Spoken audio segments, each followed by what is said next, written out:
오늘 우리에게 주시는 하나님의 말씀 로마서 8장에서 봉독합니다. 8장 27절과 28절. 마음을 감찰하시는 이가 성령의 생각을 아시나니 이는 성령이 하나님의 뜻대로 성도를 위하여 간구하심이니라. 우리가 알거니와 하나님을 사랑하는 자 곧 그 뜻대로 부르심을 입은 자들에게는 모든 것이 합력하여 선을 이루느니라. 아멘. 인류의 역사는 누가 만들어 간다고 생각하십니까? 많은 사람들이 지도자들에 의해서 역사가 바뀌어간다 이렇게 생각하는 것이 보편적인 것이죠. 그 지도자가 어떤 성향의 사람이냐에 따라서 많은 사람들이 영향을 받고 그에 따라서 시대가 바뀌어 나간다고 하는 겁니다. 옛날부터 그랬습니다. 선왕을 만난 시대에는 백성들이 평안과 행복을 누리지만 이 폭군을 만나는 시대에는 백성들이 고통을 당하게 된다. 이거는 우리가 역사를 통해서 배운 사실입니다. 근데 성경을 읽어보면 역사를 주관하시는 분은 왕이나 지도자가 아니라 하나님이라고 가르쳐주고 있어요. 여호와 하나님. 결론적으로 하나님이 역사의 주관자시기 때문에 모든 역사가 하나님의 뜻대로 이루어지고 결론이 내려진다는 것이죠. 그럼 하나님이 도대체 어떤 성품의 분이냐? 이게 상당히 중요합니다. 하나님의 성품이 나쁘면 안 되죠. 근데 우리가 성경에서 알고 배운 하나님의 성품은 언제나 선하시다. 영어로 하면 God is good. 좋은 하나님, 선하신 하나님. 그래서 좋으신 하나님이 하시는 일, 그가 이루시는 일들은 모두가 다 선하다라고 하는 것이에요. 그게 논리적으로 맞는 이야기일 겁니다.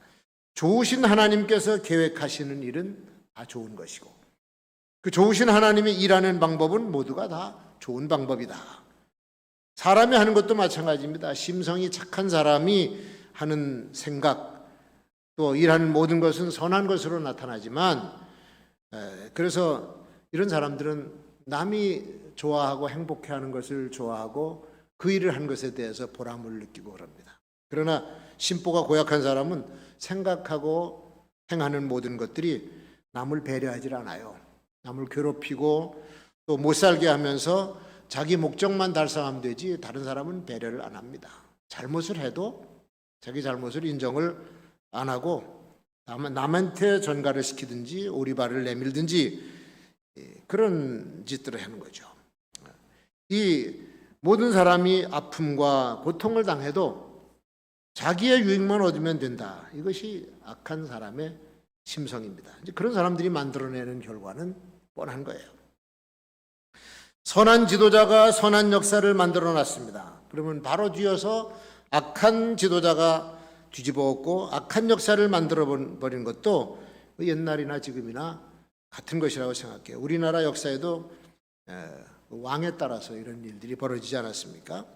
그래서 인간이 만들어내는 역사는 항상 선하지는 않은 거예요. 언제나 악이 한꺼번에 함께 따라다니는 것을 보게 됩니다.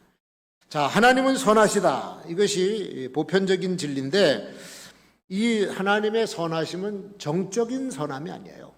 그냥 마음 착하고 온유한 분으로 끝나는 것이 아니라 이 하나님의 선하심은 동적인 선하심이다. 선한 것을 향해서 계속 움직여가는 선하심인 겁니다. 온 세상의 선한 역사를 위해서 끊임없이 선한 일을 만들어내시는 분이 하나님이시고 그분의 선하심이 바로 이 동적인 선합니다. 시편 후렴에서 우리는 이런 후렴을 여러 번 듣습니다. 그의 선하심과 인자하심이 영원함이로다. 그 선하심이라고 하는 것이 히브리 말로 토브예요. 천지를 창조하시고 보시기에 좋았다. 그 좋았다는 것이 토브입니다. 하나님은 토브를 만들기 위해서 계속 움직여 가시는 분이십니다. 인간은 하나님과 다릅니다. 나는 완전하지 못하지만 하나님은 완전하시고 나는 의롭지 못하지만 주님은 의로우시고 나는 선하지 않지만 하나님은 선한 분이시고 좋으신 분이에요. 우리가 어리석은 게 뭐냐? 이 좋으신 하나님을 신뢰하지 못하는 것이에요. 좋으신 하나님을 알지도 못하고 믿지도 못하고 신뢰하지 못하는 것. 인간의 무지와 교만 때문에 하나님이 하시는 일을 알지 못하고 이해도 하지 못하는 겁니다. 어떤 교회에서 신앙에 아주 신실한 여집사님이 자기 남편을 계속 교회에 좀 전도하려고 여보 자고 딱 한번 교회 한번 갑시다. 죽어도 안 오더는 거예요. 당신이나 가지 뭐 내가 뭐 거기가 그런 척도 안 하고 그러다가 어느 날 교통사고를 당했어요. 다리 두 쪽이 다 부러져 가지고 병원에 다리를 묶고 쳐들고 있는데 그때 이 여집사님이 목사님한테 병원 신방 가서 우리 남편 좀 전도합시다. 그래서 모시고 갔어요. 가서 목사님이 참 보니까 딱해. 두 다리 다 부러졌으니 다리를 붙잡고 간절히 기도를 했어. 기도를 했는데 감동을 크게 받은 거예요. 남편이. 그러고선 하는 얘기가 제가 퇴원하고 다리 나면은 교회 나가겠습니다. 약속을 했어. 그러고는 그가 하는 말이 뭐냐면 나처럼 고집세고 교만한 사람은 이렇게 다리가 부러져야만 주님 앞에 나갈 수 있으니 하나님께서 내 다리 뭉댕이를 부러뜨려 주신 모양입니다. 그러고 얘기하더래요. 아무도 모르죠. 하나님이 하신 일은. 하나님께서는 주도적으로 또 능동적으로 그 다음에 창의적으로 선한 역사를 이루어 가시는 분이십니다. 오늘 본문을 살펴보면 몇 가지 핵심적인 교훈이 여기 나와 있는데 첫 번째가 뭐냐면 하나님 안에서는 모든 것이 선을 지향하고 있어요. 모든 것이. 하나님께서 이루고자 하시는 선한 목적, 우리가 처한 상황과 조건에 상관하지 않고 선을 지향하고 있다. 할렐루야. 인간의 성공이나 실패, 누구나 성공하고 실패하죠. 또 건강할 수도 있고 병들 수도 있고 사고를 당할 수도 있고 명예로운 위치에 갈 수도 있고 아주 굴욕적인 위치에 떨어질 수도 있습니다. 이 전쟁의 상황도 만날 수 있고 평화적인 상황도 우리가 살아갈 수가 있어요. 그러나 이런 모든 상황 속에서 하나님께서 하시는 일은 선을 지향하고 있다고 하는 겁니다. 우리가 이걸 믿어야 되는 거예요. 바울 사도의 간증을 한번 들어보세요. 사실 바울은 복음의 원수로 행하던 사람입니다. 유대인 지도자들이 바울이 열정이 있고 유대교에 충성스러우니까 이 사람을 행동대장으로 세워가지고 기독교도 체포팀의 리더로 세웠어요. 그리고 예루살렘에서 활동하게 했는데 그 잡아들인 자가 스데반이에요. 스데반을 돌로 쳐 죽였어요. 그리고는 두 번째 미션을 주는데 다메섹에 기독교도가 많으니 가서 색출해서 체포해와라. 그 명을 받아가지고 다메섹으로 가던 길에 부활하신 주님이 그를 만납니다. 빛 가운데서 만나죠. 기독교도를 향해서 아주 지금 분기가 충천해가고 모두 잡아 죽이려고 독이 잔뜩 올라서 가고 있던 사울인데 주님은 그 사울을 만나세요. 그리고는 복음의 원수를 복음 전도자로 만들어버려요. 우리가 인간적으로 생각할 때는 상상치도 못하고 이건 불가능한 일이지만 하나님께서는 그런 상황을 최악의 상황을 최선의 상황으로 바꿔버렸습니다. 나중에 바울 사도가 고백을 하고 신앙 고백하는 거 보면 나 같은 죄인의 괴수 같은 자도 하나님께서 은혜를 베풀어 주셔서 복음 전하는 자로 만들어 주셨다. 그렇게 고백을 해요.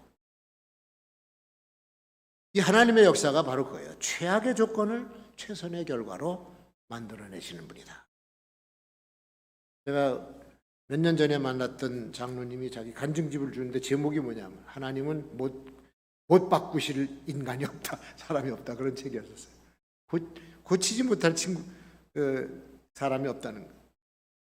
모든 상황이 하나님을 거역하고 하나님과 반대 방향으로 가고 있다 할지라도 이 상황을 하나님께서 이루고자 하시는 선의 방향으로 보실 수 있는 분.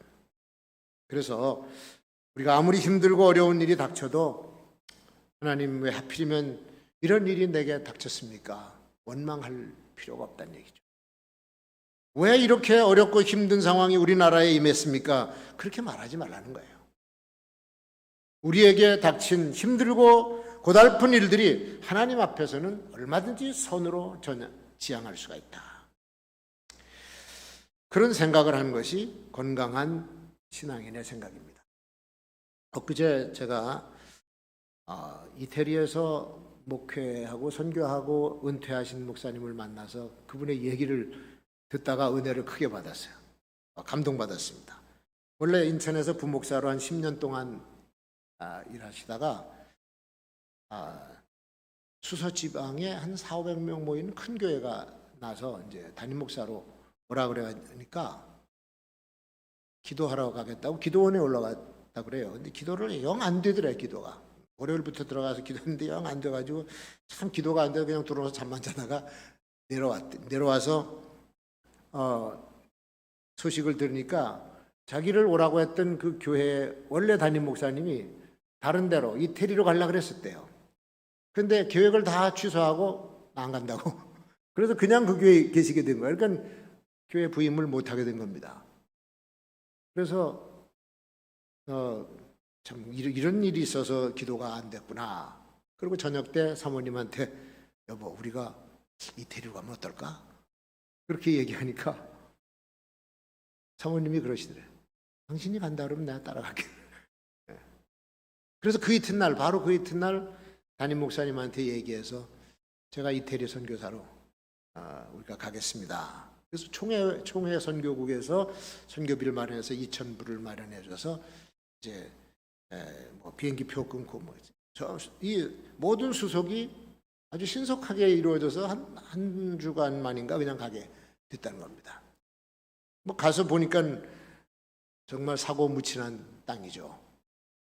거기서 밀라노로 가서 사람들을 만났는데 첫 번째 주일날 예배드린 인원수가 18명이 됐대요. 18명. 15명이 넘으면 교회를 설립할 수 있는 조건이 된답니다. 그 교단의 법으로.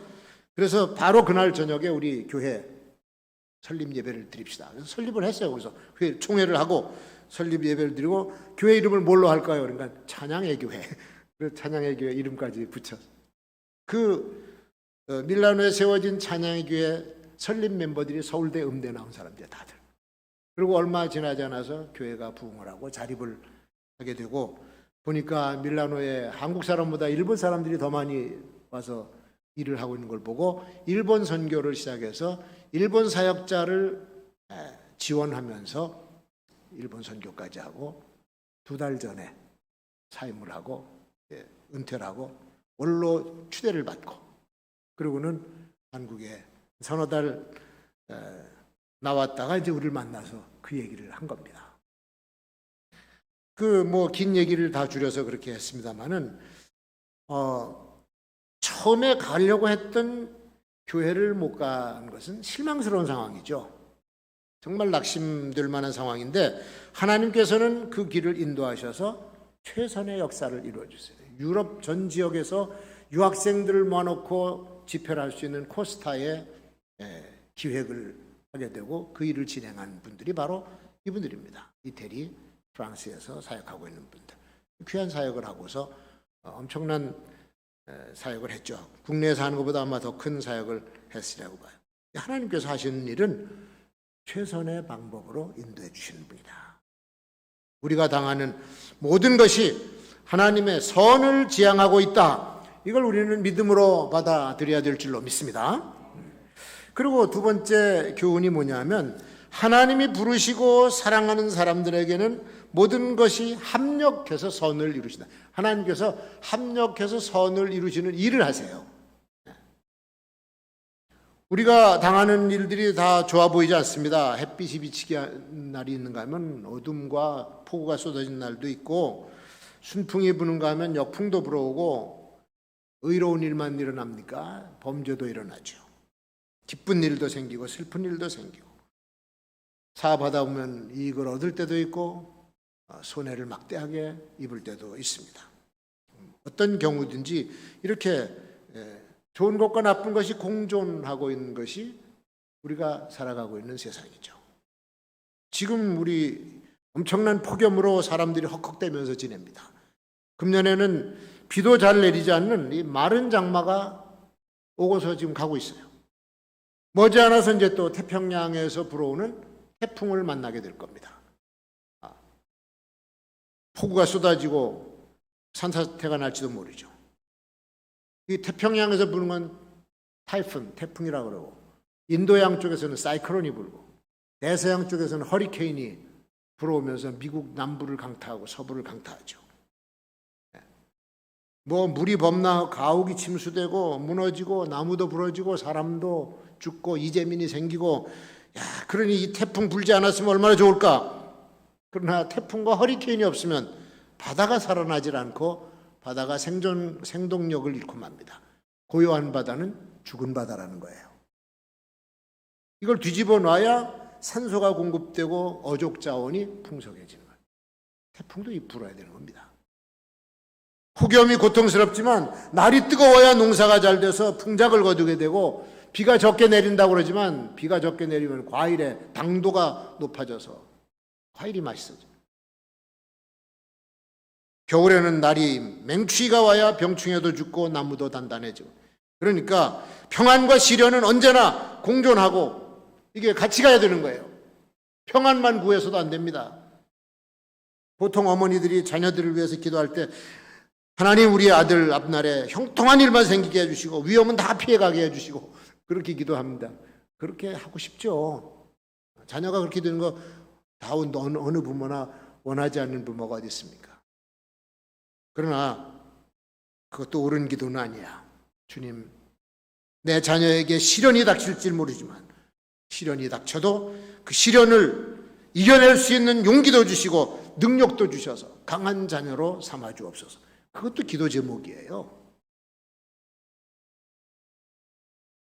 요즘 보도되는 뉴스 보면은 소상공인들이 아주 고통스러워하는 모습을 보면서 안타깝기가 그지없어요. 종일 가게를 열고 손님을 기다리는데 한두 사람 오고 안 오더래. 그러니까 그 아줌마가 거리로 나와서 정부를 향해서 소리를 치고 있어요. 바이러스가 확산되면서 방역 수칙이 강화되고 그러다 보니까 막대한 피해를 입는 사람들도 생기고 교회도 지금 아우성들입니다. 아니 다른 데는 잔뜩 모이게 하고 왜 교회를 못 모이게 하느냐. 그래서 막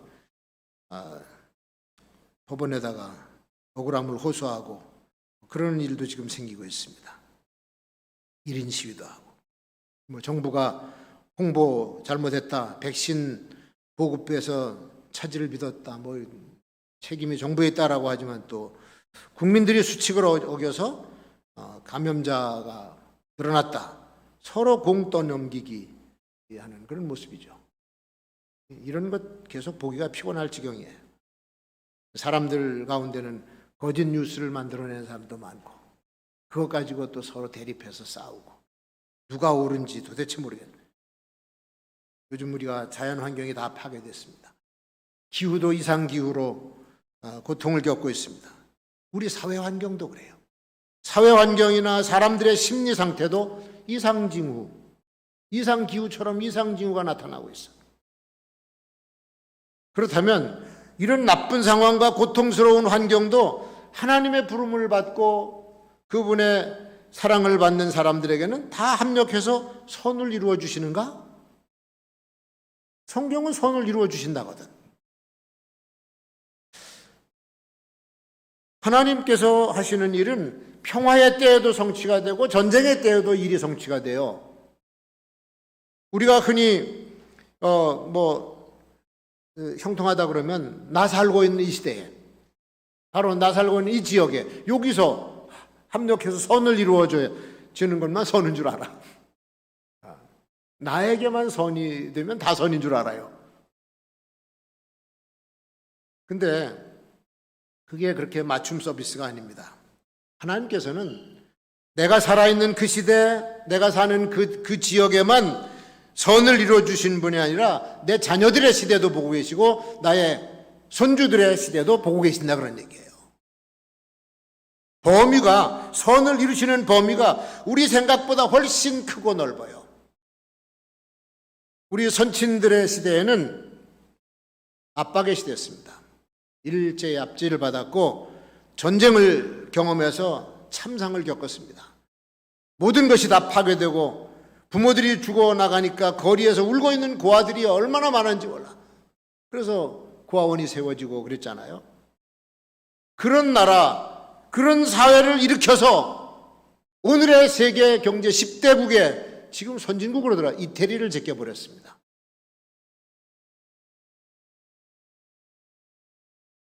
전쟁의 시대, 압박의 시대에 우리는 죽겠다고 그랬지만 하나님은 지금의 이 시대를 보고 계셨다는 거죠. 자, 우리 자녀들의 시대, 우리 손주들의 시대는 어떨까? 지금과는 물론 엄청나게 다를 겁니다. 이전 시대 사람들이 상상치 못했던 오늘의 시대를 지금 우리가 살고 있는 거예요. 그런데 우리의 후손도 우리가 상상치 못할 시대를 살아갈 것이다. 하나님의 손은 폭이 넓어요. 하나님께서 지금 엉망이 된 이런 상황을 가지고 어떻게 선을 이루실 것인가? 저도 모르고 여러분도 몰라. 아무도 몰라. 어떤 변화가 날지 몰라. 지금 그냥 하고 있는 일들 보면서 속상해하고 있을 뿐이지, 그렇다고 내가 할 일이 뭐가 있고 여러분 할 일이 뭐가 있어요? 할 일이 있습니까? 아무것도 없어요. 그냥 선거 때 되면 자기 좋아하는 사람한테 표 하나 던져주는 것밖에 아무것도 없어. 코로나가 우리의 삶의 환경을 이렇게 많이 바꿔놓았는데 앞으로 어떤 또 전염병이 어떤 환경을 만들어낼지 아무도 모릅니다. 이것 때문에 우리가 믿는 기독교 신앙 형태도 지금 굉장히 바뀌어져 있어요. 앞으로 어떻게 바뀔지도 몰라요. 사실 보면은 지금 이 순간이 가장 하나님 앞에 솔직한 순간인 것 같아. 교회 나오기 싫고 남의 눈치 봤던 사람들은 아예 그냥 안 나와버리면 되고, 그렇지 않습니까? 그나마 순수한 믿음 가지고 내가 제대로 믿음을 가져야 되겠다는 사람은 이런 상황 속에서도 기도 생활, 말씀 생활을 할 겁니다. 하나님께서는 우리의 순수한 모습을 원하시는지도 모르죠. 한 가지 확실하게 믿는 게 뭐냐? 성경 말씀 약속대로 하나님의 사랑하는 자, 곧 그 뜻대로 부르심을 입은 자들에게는 모든 것이 합력해서 선을 이루느니라. 이거 하나 우리가 믿는 겁니다. 전쟁의 폐허에서 재건과 번영을 이루어 주셨고, 가난과 기근 속에서 우리의 영성이 강화되면서 한국교회가 세계적인 교회로 성장할 수 있는 바탕이 된 거예요. 이것도 합력해서 선을 이룬 거잖아요. 앞으로도 하나님께서 합력해서 선을 이루는 역사는 아주 많이 일어나리라고 생각이 됩니다. 자, 이제 우리가 그 뒤에 말씀 29절 30절을 안 읽었는데, 하나님이 미리 아신 자들로 또한 그 아들의 형상을 본받게 하기 위하여 미리 정하셨으니 이는 그로 많은 형제 중에서 맏아들이 되게 하려 하심이니라. 또 미리 정하신 그들을 부르시고 부르신 그들을 또한 의롭게 하시고 의롭다 하신 그들은 또한 영화롭게 하셨느니라. 하나님께서 우리를 부르신 최종 목적은 뭐냐면 영화롭게 하는 거예요. 영화롭게. 그러니까 우리를 부르셔서 합력해서 선을 이루어 주시는 데는 그만한 이유가 있다는 거예요. 왜? 하나님께서 부르신 자녀들에 대한 특권이야. 이거는 특권이기 때문에 주시는 은혜죠. 그래, 먼저 하나님께서 나를 부르실 때는 미리 알고 부르셨다는 거예요. 아시고 부르셨다는 겁니다. 그거를 우리는 예지라 그래요. 예지. 미리 아시고 부르신 거예요. 알지도 못하는 사람을 뭐하러 부르겠습니까? 하나님께서 예레미야를 선지자로 부르실 때 이렇게 말씀하세요. 내가 너를 복중에 짓기 전에 너를 알았다. 네가 태에서 나오기 전에 너를 구별했고 너를 열방의 선지자로 세웠다. 예레미야서 1장 5절에 이렇게 말씀하고 있어요. 예레미야를 선지자로 부르신 건 미리 알고 부르셨다는 얘기예요. 우리를 부르신 것도 마찬가지야. 하나님께서 우리를 그리스도 안에서 부르신 것은 예수 그리스도를 본받게 해서 모든 이들의 맏아들, 장자로 삼기 위해서 부르신 거예요. 하나님이 장자로 부르신 그들을 그냥 패망 속에다가 팽개치지 않으실 건 확실하잖아. 하나님의 장자를 어떻게 그냥 방치하십니까? 모든 악조건에 둘러싸여서 괴로움을 당한다 할지라도 전능하신 하나님께서는 이 악조건들을 당신이 선택한 자녀들을 위해서 선으로 바꿔주시는 분이시다. 의지를 가지고 바꿔주시는 분. 30절을 다시 한번 보면 미리 정하신 그들을 또한 부르시고 부르신 그들을 또한 의롭다 하시고 의롭다 하신 그들을 또한 영화롭게 하셨느니라. 결국은 하나님의 자녀들을 영화롭게 만들기 위해서 28절에 합력해서 선을 이루어 주신 거예요. 이 선을 이루어 주시기 위해서 성령께서는 하나님의 뜻대로 성도들의 삶을 인도하시고 보장해 주시는 겁니다. 오늘 그게 로마서 8장에 나온 그 말씀의 원리죠. 이제 그렇게 함으로써 성도들이 영화롭게 되어 성도들이 세상의 모든 악조건 속에서 맥없이 무너지는 것 하나님이 원하지 않으십니다. 또 반대로 모든 좋은 조건 속에서 세상에 그냥 파묻혀버리는 매립되어 버리는 것도 성령께서는 원치를 않으시는 거예요. 그러니까 적당하게 고난도 주고 편안함도 주고 냉탕온탕을 주신 거예요. 세상에 있는 성도들은 하나님의 자녀입니다. 하나님의 백성입니다. 세상의 모든 조건과 상황들을 선으로 만들어주시는 하나님. 그래서 세상에 물결에 요동치거나 휘말려 끌려가는 것이 아니라 우리는 하나님의 선하심을 이루어가면서 사는 사람들이다. 세상에 보여주는 겁니다. 이렇게 도와주시는 분이 성령님이시고 우리가 닮아가야 될 분이 예수 그리스도시고 우리를 영화롭게 해주신 분이 우리 하나님 아버지시고 삼위 하나님께서 우리를 이렇게 완전하게 만들어주시는 거예요. 자, 우리가 누굽니까? 우리는 교회예요. 주님은 교회를 영화롭게 하시고 교회의 성도들을 영화롭게 만들어주십니다. 성도들이 영화롭게 되고 교회가 영화롭게 되면 하나님의 이름에 영광이 돌아가는 거예요. 당신을 위해서 영화롭게 하는 거예요. 겉으로 보면 인류 역사는 사람들에 의해서 문명이 발전되고 문화가 형성되어 온 것처럼 그 변천이 거듭되어 온 것처럼 보입니다. 나라와 나라, 민족과 민족이 서로 대립하면서 싸우기도 하고 건설도 했습니다. 같은 나라, 같은 민족 안에서도 서로 대립하면서 그렇게 대결 구도 속에서 역사가 흘러왔어요. 옛날 삼국시대부터 지금까지 고구려 신라 백제가 새로운 형태로 지금 나타나서 북한과 영남 호남 모양이 비슷해.